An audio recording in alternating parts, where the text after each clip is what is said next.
The next question deals with your ultimate game.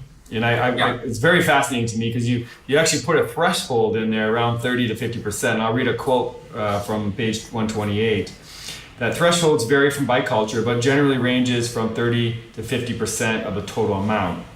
Norm violations, whether perceived or real, frequently trigger moral outrage, and moral outrage tends to be based on intuitive judgments accompanied by strong emotions and a desire for punishment.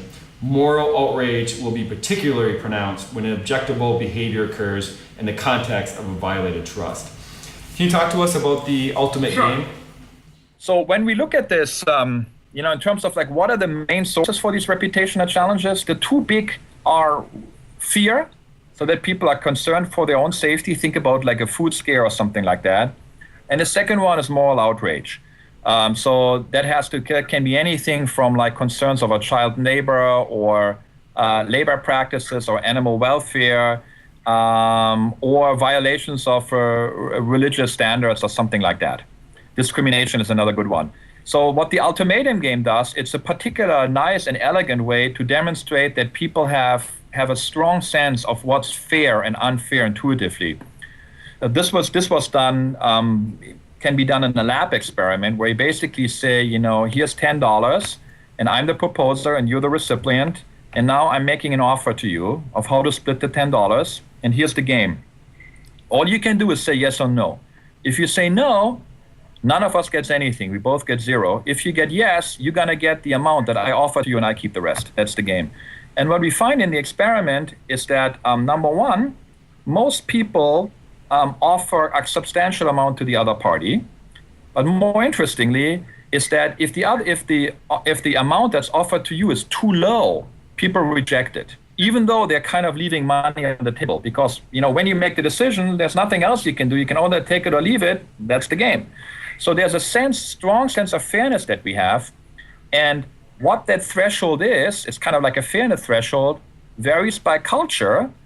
In some cultures, it's about 60-40, in others, it's 70-30, in others, it's 50-50. But if you fall below that, if you offer below, my offer will be, if I offer you below that, you will reject my offer with a high likelihood. And so now you can see for why it makes sense to offer something that's fair, because, well, then I have a higher chance of being accepted, right?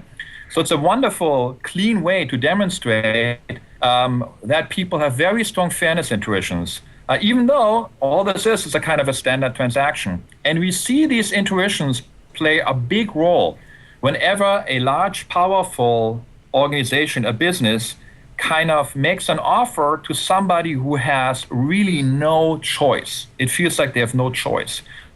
So an example of that are life-saving medications. So where people are very sensitive to the problem of people can't afford $2,000 for a cancer drug.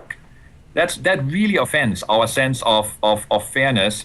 And pharma companies can talk as much as they want that this is still to justify research and this and that and R&D, but our intuitions are pretty clear for most people that that's unfair. So that means now that if you find yourself as a company in that situation, you're gonna get some pretty strong pushback on that. Whether you agree with that or not, that's something again you have to think about strategically. Is that if you're doing that, those are the intuitions you're gonna deal with.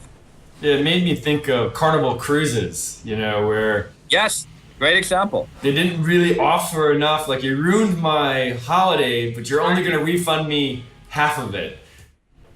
Yeah, exactly right. Great example.